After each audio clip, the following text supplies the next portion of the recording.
നമസ്കാരം. ഇന്ത്യയുടെ സമകാലിക രാഷ്ട്രീയ ചരിത്രത്തിലെ ഏറ്റവും ധീരവും നിർണായകവുമായ തീരുമാനത്തിലൊന്നായിരുന്നു ജമ്മു കാശ്മീരിന് പ്രത്യേക പദവി നൽകിയിരുന്ന ഭരണഘടനയിലെ 370-ാം വകുപ്പ് റദ്ദാക്കിയത്. രാജ്യത്തിന്റെ അഖണ്ഡതയ്ക്കും ആഭ്യന്തര സുരക്ഷയ്ക്കും ഈ തീരുമാനം അത്യാവശ്യമാണെന്ന് ഭരണപക്ഷം വാദിച്ചപ്പോൾ അന്താരാഷ്ട്ര തലത്തിൽ ഇന്ത്യ ഒറ്റപ്പെട്ടുവെന്ന വലിയ ഭീതിയാണ് പ്രതിപക്ഷ കക്ഷികൾ, പ്രത്യേകിച്ച് കോൺഗ്രസും അതിന്റെ മുൻനിര നേതാവായ രാഹുൽ ഗാന്ധിയും അക്കാലത്ത് ഉയർത്തിയത്. അറബ് ലോകം ഇന്ത്യയെ കൈവിടുമെന്നും ഇന്ധന വിതരണം തടസ്സപ്പെടുമെന്നുമുള്ള രീതിയിലുള്ള രാഷ്ട്രീയ പ്രചാരണങ്ങൾ വരെ അന്ന് അണിയറയിൽ സജീവമായിരുന്നു. എന്നാൽ വർഷങ്ങൾക്കിപ്പുറം പ്രധാനമന്ത്രി നരേന്ദ്രമോദിയുടെ UAE സന്ദർശനവും അതിനെ തുടർന്ന് ഒപ്പുവെച്ച ചരിത്രപരമായ സ്ട്രാറ്റജിക് പെട്രോളിയം റിസർവ് കരാറും ഈ രാഷ്ട്രീയ പ്രവചനങ്ങളെല്ലാം പാടെ തെറ്റാണെന്ന് തെളിയിച്ചിരിക്കുകയാണ്. ഇന്ത്യയുടെ വിശ്വസ്തതയെ മുൻനിർത്തി 3 കോടി ബാരൽ അസംസ്കൃത എണ്ണ സംഭരിക്കാൻ UAE തയ്യാറാകുന്നു. ഇത് രാഹുൽ ഗാന്ധി ഉൾപ്പെടെയുള്ള പ്രതിപക്ഷ നേതാക്കളുടെ വിദേശനയ വിചാരങ്ങൾക്കേറ്റ കനത്ത തിരിച്ചടി കൂടിയാണ്. 2019 ഓഗസ്റ്റിൽ 370-ാം വകുപ്പ് റദ്ദാക്കിയപ്പോൾ പാർലമെന്റിനകത്തും പുറത്തും പ്രതിപക്ഷം വലിയ തോതിലുള്ള ആശങ്കകളാണ് പടർത്തിയത്. കശ്മീർ വിഷയം അന്താരാഷ്ട്രവൽക്കരിക്കപ്പെടുമെന്നും ഇസ്ലാമിക രാജ്യങ്ങളുടെ കൂട്ടായ്മകൾ ഇന്ത്യക്കെതിരെ തിരിയുമെന്നും അവർ വാദിച്ചു. മധ്യപൂർവേഷ്യൻ രാജ്യങ്ങളുമായുള്ള, പ്രത്യേകിച്ച് സൗദി അറേബ്യ, UAE തുടങ്ങിയ എണ്ണ ഉൽപ്പാദക രാജ്യങ്ങളുമായുള്ള ഇന്ത്യയുടെ ബന്ധം വഷളാകുമെന്നതായിരുന്നു ഇവരുടെ പ്രധാനപ്പെട്ട വാദം. ഇന്ത്യയിലേക്കുള്ള ഇന്ധന ഇറക്കുമതിയെ ഇത് ബാധിക്കുമെന്നും രാജ്യം വലിയ സാമ്പത്തിക പ്രതിസന്ധിയിലേക്ക് നീങ്ങുമെന്നും രാഹുൽ ഗാന്ധി ഉൾപ്പെടെയുള്ള നേതാക്കൾ പല വേദികളിലും പറയാതെ പറഞ്ഞുവെച്ചു. ഭരണകൂടത്തിന്റെ ആഭ്യന്തര നയങ്ങൾ വിദേശ ബന്ധങ്ങളെ തകിടം മറിക്കുമെന്ന ഈ പരമ്പരാഗത ചിന്താഗതിയാണ് നരേന്ദ്രമോദി സർക്കാർ തങ്ങളുടെ തന്ത്രപരമായ നയതന്ത്രത്തിലൂടെ തിരുത്തി എഴുതിയത്. അന്താരാഷ്ട്ര തലത്തിൽ ഇന്ത്യയുടെ നിലപാടുകൾക്ക് കൃത്യമായ വ്യക്തത നൽകാനും ആഭ്യന്തര കാര്യങ്ങളിൽ പുറത്തുനിന്നുള്ള ഇടപെടലുകൾ അനുവദിക്കില്ലെന്ന് ഉറപ്പിച്ചു പറയാനും ഇന്ത്യക്ക് കഴിഞ്ഞു. അതിന്റെ ഫലമായാണ് കാശ്മീർ വിഷയം ഉയർത്തി ഇന്ത്യയെ പ്രതിരോധിക്കാൻ ശ്രമിച്ച പാകിസ്ഥാൻ പോലും ഇന്ന് അന്താരാഷ്ട്ര തലത്തിൽ ഒറ്റപ്പെട്ടു പോയത്. എന്താണ് UAE ഒപ്പുവെച്ച തന്ത്രപ്രധാനമായ എണ്ണ കരാർ എന്നുകൂടി നോക്കാം. പ്രധാനമന്ത്രിയുടെ നയതന്ത്ര നീക്കങ്ങളുടെ ഏറ്റവും വലിയ തെളിവാണ് UAE-യുമായി ഒപ്പുവെച്ച എണ്ണ കരാർ. അബുദാബി നാഷണൽ ഓയിൽ കമ്പനി തങ്ങളുടെ സ്വന്തം ചെലവിൽ 3 കോടി ബാരൽ അസംസ്കൃത എണ്ണ ഇന്ത്യയിലെത്തിച്ച് ഇവിടുത്തെ ഭൂഗർഭ സംഭരണശാലയിൽ സംരക്ഷിക്കും. പദൂരിലെ സ്ട്രാറ്റജിക് പെട്രോളിയം റിസർവിലാണ് ഈ എണ്ണ സൂക്ഷിക്കുക. സാധാരണ നിലയിൽ വിദേശ രാജ്യങ്ങളിൽ നിന്ന് എണ്ണ വാങ്ങി സംഭരിക്കാൻ ഇന്ത്യക്ക് വൻതോതിൽ പണം ചെലവാക്കേണ്ടി വരാറുണ്ട്. എന്നാൽ ഈ കരാറിന്റെ പ്രത്യേകത UAE സ്വന്തം റിസ്കിലും ചെലവിലും എണ്ണ ഇവിടെ കൊണ്ടുവന്ന് വയ്ക്കുന്നു എന്നതാണ്. അന്താരാഷ്ട്ര തലത്തിൽ എന്തെങ്കിലും തരത്തിലുള്ള യുദ്ധ സാഹചര്യങ്ങളോ കപ്പൽ ഗതാഗത തടസ്സങ്ങളോ ഉണ്ടായാൽ ഈ സംഭരിച്ചു വെച്ചിരിക്കുന്ന എണ്ണ പൂർണ്ണമായും ഉപയോഗിക്കാനുള്ള ഒന്നാമത്തെ അവകാശം ഇന്ത്യക്കായിരിക്കും. ഇത് രാജ്യത്തിന്റെ ഊർജ്ജ പ്രതിരോധ മേഖലയ്ക്ക് നൽകുന്ന സുരക്ഷിതത്വം ചെറുതല്ല. രാഹുൽ ഗാന്ധിയുടെയും കോൺഗ്രസിന്റെയും രാഷ്ട്രീയ കണക്കുകൂട്ടലുകൾ ഇവിടെ പൂർണ്ണമായും പരാജയപ്പെടാൻ വേറെ പ്രധാന കാരണങ്ങളുമുണ്ട്. ഒരു രാജ്യം അതിന്റെ ആഭ്യന്തര സുരക്ഷയ്ക്കായി എടുക്കുന്ന തീരുമാനങ്ങളെ ആഗോള വ്യാപാര ബന്ധങ്ങളുമായി കൂട്ടിക്കുഴയ്ക്കേണ്ടതില്ലെന്ന് മോദി സർക്കാർ തെളിയിച്ചു. 370-ാം വകുപ്പ് റദ്ദാക്കിയത് ഇന്ത്യയുടെ ആഭ്യന്തര കാര്യമാണെന്ന യാഥാർത്ഥ്യം UAE-യും സൗദി അറേബ്യയും ഉൾപ്പെടെയുള്ള പ്രമുഖ രാജ്യങ്ങൾ അംഗീകരിച്ചു കഴിഞ്ഞു. തങ്ങളുടെ വിദേശ നയം കൂടുതൽ പ്രായോഗികവും സാമ്പത്തിക താൽപ്പര്യങ്ങൾക്ക് മുൻഗണന നൽകുന്നതുമാണെന്ന് തെളിയിക്കാൻ പുതിയ കരാറിലൂടെ ഇന്ത്യക്ക് സാധിച്ചു. പ്രധാനമന്ത്രി നരേന്ദ്രമോദിക്ക് മധ്യപൂർവേഷ്യൻ ഭരണാധികാരികളുമായി, പ്രത്യേകിച്ച് UAE പ്രസിഡന്റുമായുള്ള വ്യക്തിപരമായ അടുപ്പം അന്താരാഷ്ട്ര തലത്തിൽ ഇന്ത്യക്ക് വലിയ മേൽക്കൈ നൽകി. മുൻകാല സർക്കാരുകളുടെ കാലത്ത് അറബ് ലോകവുമായുള്ള ബന്ധം ഔദ്യോഗിക ചടങ്ങുകളിൽ മാത്രം ഒതുങ്ങിയിരുന്നു എങ്കിൽ ഇന്നത് തന്ത്രപരമായ പങ്കാളിത്തമായി മാറിയിരിക്കുകയാണ്. UAE-യുടെ പരമോന്നത സിവിലിയൻ ബഹുമതികൾ വരെ ഇന്ത്യൻ പ്രധാനമന്ത്രിക്ക് ലഭിച്ചത് ഇതിന്റെ തെളിവാണ്. കാശ്മീർ വിഷയത്തിൽ ഇന്ത്യയെ കുറ്റപ്പെടുത്താൻ പ്രതിപക്ഷം ശ്രമിച്ചപ്പോൾ അറബ് ലോകം ഇന്ത്യയെ കൂടുതൽ നെഞ്ചോട് ചേർക്കുകയാണ് ചെയ്തത്.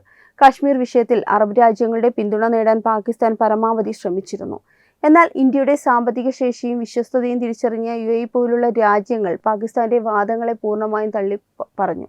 ഇന്ത്യയിൽ നിക്ഷേപം നടത്താനാണ് അവർ കൂടുതൽ താല്പര്യം കാണിച്ചത്. പ്രതിപക്ഷം ഭയന്നതുപോലെ ഇന്ത്യ ഒറ്റപ്പെടുകയല്ല, ആഗോള ശക്തിയായി മാറുകയാണ് ചെയ്തത്. ദേശീയ സുരക്ഷയോ തന്ത്രപ്രധാനമായ നയതന്ത്ര നീക്കങ്ങളോ ചർച്ചയാകുമ്പോൾ വസ്തുതകൾ പരിശോധിക്കാതെ സർക്കാരിനെതിരെ തിരിയുന്നതാണ് രാഹുൽ ഗാന്ധിയുടെ രാഷ്ട്രീയ ശൈലി എന്നത് ഭരണപക്ഷ അനുകൂലികൾ നിരന്തരം വിമർശിക്കാറുണ്ട്. ചൈന അതിർത്തിയിലെ വിഷയം മുതൽ മധ്യപൂർവേഷ്യൻ നയതന്ത്രം വരെ കൃത്യമായ വിവരങ്ങളുടെ അഭാവത്തിലാണ് രാഹുൽ ഗാന്ധി സംസാരിക്കുന്നത്. കാശ്മീർ വിഷയത്തിൽ അന്നെടുത്ത നിലപാടുകൾ ഇന്ന് UAE എണ്ണക്കരാറിലൂടെ പൊളിഞ്ഞു വീഴുമ്പോൾ പ്രതിപക്ഷത്തിന് കൃത്യമായ മറുപടി ഇല്ലാതാകുന്നു. വിദേശ രാജ്യങ്ങൾ ഇന്ത്യയെ കൈവിടുമെന്ന് സ്വന്തം രാജ്യത്തെ ജനങ്ങളോട് പറഞ്ഞ ഒരു നേതാവിന് അതേ വിദേശ രാജ്യങ്ങൾ ഇന്ത്യയുടെ മണ്ണിൽ വന്ന് കോടിക്കണക്കിന് രൂപയുടെ നിക്ഷേപം നടത്തുമ്പോൾ അത് കണ്ടില്ലെന്ന് നടിക്കാൻ കഴിയില്ല. നിലവിൽ വിശാഖപട്ടണം, മംഗലാപുരം, പദൂർ എന്നിവിടങ്ങളിലായി 5.3 MMT എണ്ണ സംഭരിക്കാനുള്ള ശേഷി ഇന്ത്യയ്ക്കുണ്ട്. UAEയുമായുള്ള പുതിയ കരാർ പദൂരിലെ സംഭരണശേഷി പരമാവധി പ്രയോജനപ്പെടുത്താൻ സഹായിക്കും. ഇത് ഇന്ത്യയുടെ തന്ത്രപരമായ പ്രതിരോധ മേഖലയ്ക്ക് വലിയ കരുത്താണ് നൽകുന്നത്. ഭാവിയിൽ ഇത്തരം സംഭരണശാലകളുടെ ശേഷി ഇനിയും വർദ്ധിപ്പിക്കാൻ സർക്കാർ പദ്ധതിയിടുന്നുമുണ്ട്. രാഷ്ട്രീയ ലാഭത്തിനു വേണ്ടി രാജ്യത്തിന്റെ സുരക്ഷാ തീരുമാനങ്ങളെയും വിദേശ നയങ്ങളെയും തരംതാഴ്ത്തി കാണിക്കാൻ ശ്രമിച്ചവർക്കുള്ള ശക്തമായ മറുപടിയാണ് ഈ UAE എണ്ണക്കരാർ. രാഹുൽ ഗാന്ധിയുടെ പഴയ കാശ്മീർ പ്രവചനങ്ങൾ വെറും രാഷ്ട്രീയ വായ്ത്താരിയായ ക്ലാസ് ആയിരുന്നുവെന്ന് കാലം തെളിയിച്ചിരിക്കുകയാണ്. തന്ത്രപരമായ വിദേശ നയങ്ങളിലും ദേശീയ സുരക്ഷയെ ബാധിക്കുന്ന അന്താരാഷ്ട്ര വിഷയങ്ങളിലും വസ്തുതകൾ പഠിക്കാതെ പ്രതികരിക്കുന്നതാണ് രാഹുൽ ഗാന്ധിയുടെ രാഷ്ട്രീയ ശൈലി എന്ന ആക്ഷേപം UAE കരാറോടെ വീണ്ടും സജീവമാവുകയാണ്. മുൻപ് ചൈന അതിർത്തിയിലെ തർക്കങ്ങൾ ഉയർന്നപ്പോഴും ഗൽവാൻ താഴ്വരയിലെ സംഘർഷവേളയിലും ഇന്ത്യൻ സൈന്യത്തിന്റെ ആത്മവിശ്വാസത്തെയും രാജ്യത്തിന്റെ പ്രതിരോധ നയങ്ങളെയും ചോദ്യം ചെയ്യുന്ന രീതിയിലായിരുന്നു രാഹുൽ ഗാന്ധി സംസാരിച്ചിരുന്നത്. ഇന്ത്യയുടെ അതിർത്തികൾ സുരക്ഷിതമല്ലെന്ന തരത്തിൽ വിദേശ മാധ്യമങ്ങൾക്ക് വരെ ആയുധമാക്കാവുന്ന പ്രസ്താവനകൾ അദ്ദേഹം നടത്തി.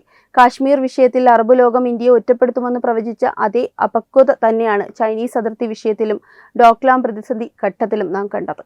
എന്നാൽ ലഡാക്കിലും വടക്കുകിഴക്കൻ അതിർത്തികളിലും ഇന്ത്യൻ സൈന്യം ശക്തമായ പ്രതിരോധം തീർത്തപ്പോഴും ഇപ്പോൾ മിഡിൽ ഈസ്റ്റിലെ പ്രമുഖ രാഷ്ട്രമായ UAE ഇന്ത്യയുടെ ഊർജ്ജ പ്രതിരോധത്തിന് കാവലായി മാറുമ്പോഴും പൊളിഞ്ഞു വീഴുന്നത് രാഹുൽ ഗാന്ധിയുടെ അടിസ്ഥാനരഹിതമായ ഭീതികൾ മാത്രമാണ്.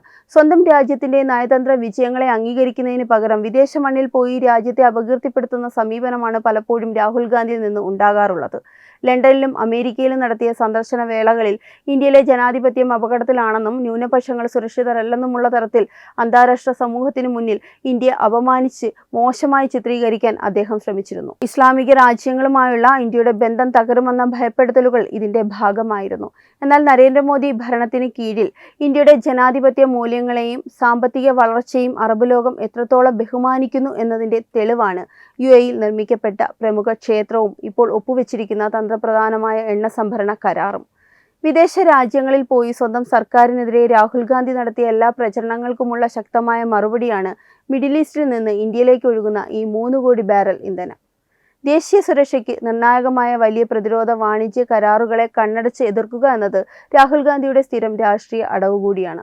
മുൻപ് വ്യോമസേനയുടെ കരുത്ത് വർദ്ധിപ്പിക്കാൻ റഫാൽ യുദ്ധവിമാനങ്ങൾ വാങ്ങിയപ്പോഴും വലിയ അഴിമതി ആരോപണങ്ങളുമായി അദ്ദേഹം രംഗത്ത് വന്നിരുന്നു. സുപ്രീം കോടതി വരെ ആ കരാറിൽ ഒരു തെറ്റുമില്ലെന്ന് വ്യക്തമാക്കിയിട്ടും രാഷ്ട്രീയ ലാഭത്തിന് വേണ്ടി മാത്രമായി ആ പ്രതിരോധ ഇടപെടലിനെ തകർക്കാൻ അദ്ദേഹം ശ്രമിച്ചിരുന്നു. ഇന്ന് UAEയുമായി ഒപ്പുവെച്ചിരിക്കുന്ന സ്ട്രാറ്റജിക് പെട്രോളിയം റിസർവ് കരാറും രാജ്യത്തിന്റെ പ്രതിരോധത്തെയും ഊർജ്ജ സുരക്ഷയെയും മുൻനിർത്തിയുള്ളതാണ്.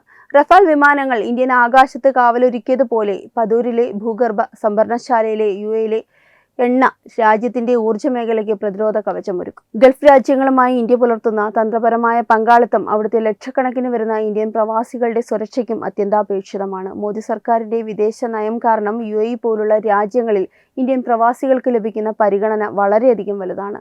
എന്നാൽ ഇത്തരം അന്താരാഷ്ട്ര കരാറുകളെയും നയതന്ത്ര നീക്കങ്ങളെയും കുറിച്ചുള്ള രാഹുൽ ഗാന്ധിയുടെ തെറ്റായ പ്രസ്താവനകൾ പ്രവാസി സമൂഹത്തിന്റെ താൽപ്പര്യങ്ങൾക്ക് പോലും വിരുദ്ധമാണ്. രാജ്യത്തിന്റെ വികസന കുതിപ്പിനെ തടസ്സപ്പെടുത്താൻ നോക്കുന്ന പ്രതിപക്ഷത്തിന് നയതന്ത്ര രംഗത്തെ ഈ പുതിയ മാറ്റങ്ങൾ ഉൾക്കൊള്ളാൻ കഴിയുന്നില്ല.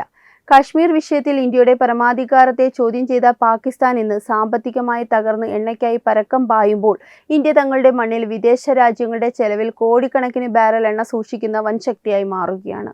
രാഹുൽ ഗാന്ധിയുടെ രാഷ്ട്രീയ ശൂന്യതയെ തുറന്നുകാട്ടാൻ ഇതിലും വലിയൊരു ഉദാഹരണം ഇനി ആവശ്യമില്ല. രാഷ്ട്രീയ ലാഭങ്ങൾക്കും താൽക്കാലികമായ വോട്ട് ബാങ്ക് കണക്കുകൂട്ടലുകൾക്കും വേണ്ടി രാജ്യത്തിന്റെ പരമാധികാര തീരുമാനങ്ങളെയും നയതന്ത്ര നീക്കങ്ങളെയും തരംതാഴ്ത്തി കാണിക്കാൻ ശ്രമിക്കുന്നവർക്കുള്ള കനത്ത പ്രഹരമാണ് UAEയുമായുള്ള ഈ പുതിയ എണ്ണക്കരാർ. കാശ്മീരിലെ 370-ാം വകുപ്പ് റദ്ദാക്കിയാൽ ഇന്ത്യ ഒറ്റപ്പെടുമെന്നും ഇന്ധനം പ്രതിസന്ധിയിലാകുമെന്നും പ്രവചിച്ച രാഹുൽ ഗാന്ധി ഉൾപ്പെടെയുള്ള പ്രതിപക്ഷ നേതാക്കൾക്ക് രാജ്യം കൈവരിച്ച ഈ ആഗോള നേട്ടത്തിന് മുന്നിൽ നിന്ന് മറുപടിയില്ലാതായിരിക്കുകയാണ്. അന്താരാഷ്ട്ര തലത്തിൽ ഇന്ത്യ ഉയരുമ്പോൾ വസ്തുതകൾ പരിശോധിക്കാതെ വിനാശകരമായ പ്രവചനങ്ങൾ നടത്തിയവർ രാഷ്ട്രീയമായി കൂടുതൽ ഒറ്റപ്പെടുകയുള്ളൂ എന്ന് കാലം ഒരിക്കൽ കൂടി തെളിയിച്ചിരിക്കുകയാണ്. വെബ് ഡെസ്ക് തത്വമൈ ന്യൂസ്. വിട്ടുവീഴ്ചയില്ലാത്ത നിലപാടുകളുമായി ദേശീയതയുടെയും സമാജത്തിൻ്റെയും ശാക്തീകരണത്തിനു വേണ്ടി തത്വമയിയുടെ ജൈത്രയാത്ര തുടരുകയാണ്. യൂട്യൂബിൽ മാത്രം തത്വമയിക്ക് 10 ലക്ഷം സബ്സ്ക്രൈബേഴ്സിലേക്ക് എത്താൻ ഏതാനും ചുവടുകൾ മാത്രമാണ് ബാക്കി. മറ്റ് സോഷ്യൽ മീഡിയ പ്ലാറ്റ്ഫോമുകളിലും തത്വമയിയുടെ നിറസാന്നിധ്യം തുടരുകയാണ്. ഈ അവസരത്തിൽ ഞങ്ങൾക്ക് നിങ്ങളോടുള്ള അഭ്യർത്ഥന ഞങ്ങളോടൊപ്പം നിൽക്കുക എന്നുള്ളതാണ്.